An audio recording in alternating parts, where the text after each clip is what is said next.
The sun was barely up when I heard the slam of SUV doors echoing across my ranch, shattering the quiet like a brick through a window.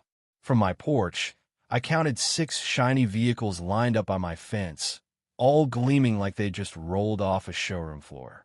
My gut twisted. The gate to my east pasture was wide open, and I hadn't touched it.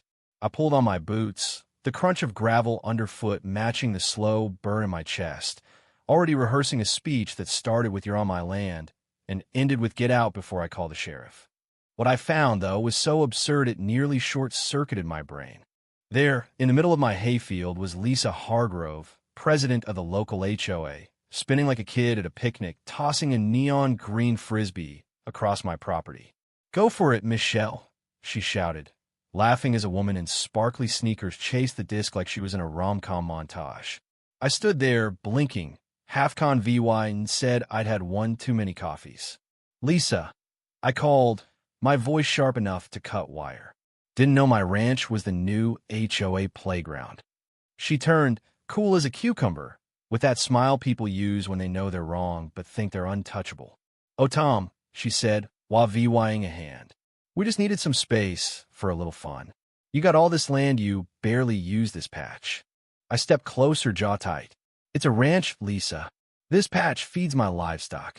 Behind a locked gate, in case you missed that part." She tilted her head, smile never fading. "Locked? Funny, it was open when we got here. Right? And my goats sign up for cooking classes." I glanced at the Frisbee, now rolling toward my tractor. It hit the wheel with a dull clunk and flopped into the dirt. That tractor's worth more than Lisa's entire wardrobe. My patience was fraying like old rope. "Look, I'm trying to be civil," I said. "Take your game to the park. You're trespassing." Lisa sighed, like I was the one being unreasonable. "Tom, the HOA charter allows shared access to open green spaces." I raised an eyebrow. "I'm not in your HOA. Told you that when you tried to rope me in 6 years ago." Her smile flickered. "Well, you're next to HOA land. That's practically the same thing." I almost laughed. "That's like saying you can use my kitchen because we're in the same zip code." Her friends, 9 grown adults playing Frisbee like it was a tailgate party, started gathering behind her, clutching water bottles and wearing sun hats that screamed "Lost Tourist." I had options: call the sheriff, put up more cameras, or... I glanced at the west paddock. I could let Hank out. Now, Hank wasn't just any bull. I'd raised him from a calf, bottle feeding him after his mom gave up. He was smart, too smart. Knew my truck's engine by sound, could nudge open a feed bin with his horns. Once dragged a bucket across the yard to sit in the shade. Most importantly, Hank despised Frisbees, ever since a drone crashed into his field 2 summers back, followed by a pizza box some kid tossed over the fence. I didn't say another word. I turned, walked back to the house, and pulled up the live feed from my pasture camera. The next morning, there were back more SUVs, more laughter, another Frisbee sailing through the air. I sipped my coffee, watching Lisa hurl the disc like she owned the place. That's when I opened the west gate. Hank didn't charge out like a cartoon. He strolled, slow and deliberate, like a boxer sizing up the ring. His eyes locked on that Frisbee. Lisa spotted him a heartbeat too late. "Tom, is that safe?" she called, her voice cracking. "Depends who you ask," I shouted back. "Hank thinks Frisbees are a crime against nature." The disc hit the ground. Hank bolted. Chaos exploded. Women screamed. 2 sprinted for their cars. 1 tripped over a picnic blanket and ate dirt. Lisa held her ground for maybe 3 seconds before she ran for the fence, shrieking like her yoga pants were on fire. Hank didn't touch a soul. He just galloped through, snatched the Frisbee midair, and trotted off, chewing it like a dog with a bone. I swear he side-eyed me with a grin. By the time the dust settled, the field was empty, nothing but tire tracks, a lone water bottle with an L on it, and Hank shredding his prize under a tree. I raised my coffee mug to the sky, to peace, to property rights, and to bulls with grudges. By noon, the VY Deo was everywhere. One of Lisa's friends had filmed the whole thing, from Hank's grand entrance to Lisa's fence vaulting sprint. It was shaky, under a minute, but pure gold. Someone added slow motion and a dramatic soundtrack. By evening, Frisbee Bull was trending, and my phone was blowing up. Lisa stormed up my driveway that afternoon, face red, hair like she'd wrestled a hay bale. "You set me up," she yelled. I leaned against the porch, sipping lemonade. "Lisa, you played Frisbee in a bull's field and got shocked when he showed up. That's not a setup. That's nature." She pointed toward the pasture, where Hank was napping with the Frisbee's remains. "You let him out." "On my land," I said, "where you weren't supposed to be." She sputtered, pacing like a lawyer in a bad TV drama. "This is harassment, negligence, assault with horns." I didn't laugh, though I wanted to. Silence and a slow sip of lemonade were my weapons. "None of this happens if you stay off my property," I said. She didn't listen, already typing furiously on her phone, probably drafting an HOA email blast. Sure enough, 2 days later, I got a letter from the HOA's Safety and Recreation Committee. Hank was now a roaming hazard and a dangerous attraction. They demanded I leash him during the day and build a 6-foot fence. I framed the letter and hung it in my shed. The neighborhood split like a cracked log. Half thought it was hilarious, calling Lisa Frisbee Queen behind her back. The other half, mostly folks who hated HOA ing a ranch nearby, showed up at HOA meetings with petitions and maps, like they were planning a revolution.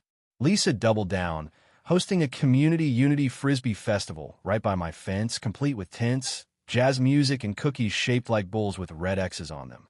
That's when I got serious. With my niece's help, we launched Hank the Hero Bull on social media. Pictures of Hank munching hay, staring at sunsets, standing by a sign that read, "Trespassers get tossed." People ate it up. Someone sent him a bandana. A vet offered to sponsor his feed. Comments poured in, and I hadn't had this much fun since I conned VY and said a scam caller I lived in a bunker. Lisa lost it. She called an emergency HOA meeting to ban animal influencers from misrepresenting community values. I showed up, walking into that clubhouse like a cowboy into a saloon. Heads turned. One guy clapped. Lisa, clutching a clipboard, didn't look up. "This is homeowners only, Tom."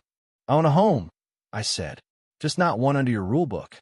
She launched into a slideshow, charts, graphs, and a ridiculous drawing of a bull goring a kid over a Frisbee, complete with lightning and flames. When she finished, I raised my hand.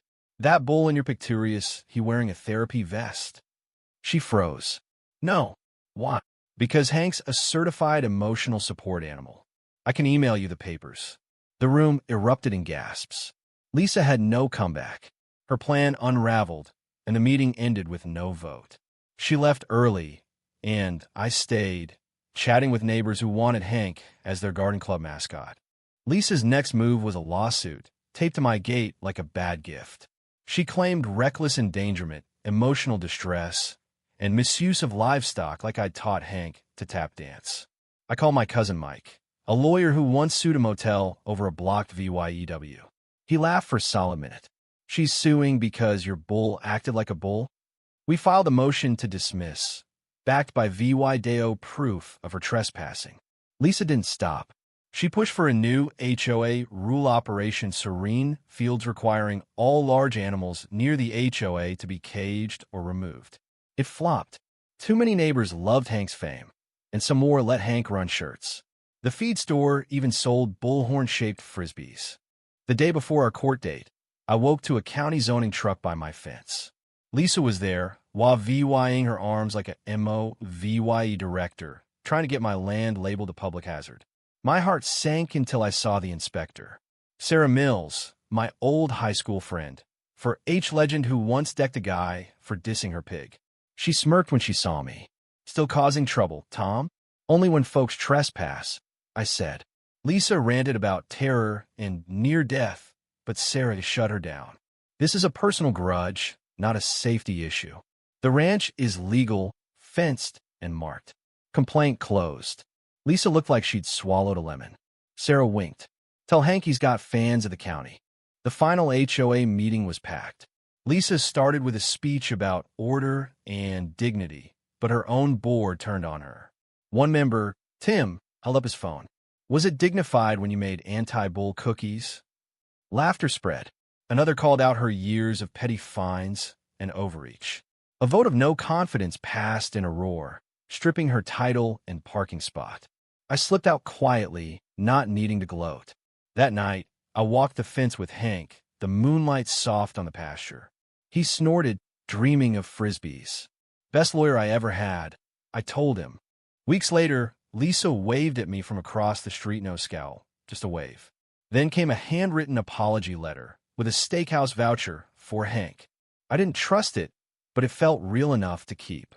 Then I saw her new sign, Zen Zone Yoga Studio, coming soon, right by my pasture with a picture that looked like my land. I checked county records. The lot wasn't hers, yet sale pending. By evening, I'd bought it, and by morning, I planted my own sign, Hank's Eggvar Rooster Cafe. Loud birds, no yoga. Her sign vanished. When she showed up, she just stared, then laughed a real, tired laugh. "You're impossible," she said. "Guilty," I replied. She walked away. The next weekend, I threw a barbecue. Neighbors came, kids, teens, even Tim in a glittery Team Hank shirt. I set up a Frisbee zone with a sign, "Play at your own risk." Bulls got plans. Hank stood guard, freshly brushed. Midway through, I saw Lisa by the gate. I opened it. She stepped in, ate a rib, even chuckled when Hank eyed the drink table. No drama, just quiet. As the sun set, I leaned on the fence with Hank, watching her walk away. He nudged a Frisbee in the grass. I tossed it, and he chased it, tail up, like he owned the world. Maybe I'd get those chickens. Maybe I'd open that cafe, just to keep her guessing. For now, the ranch was mine, and that was enough. So what do you think? Was I right to let Hank loose? Or should I have called the cops instead? Is Lisa a VY Lane, or just a woman who bit off more than she could chew? And that yoga studio smart move, or desperate comeback? Drop your thoughts below, hit that like button if you're Team Hank, and subscribe for more stories where the underdog and his bull come out on top.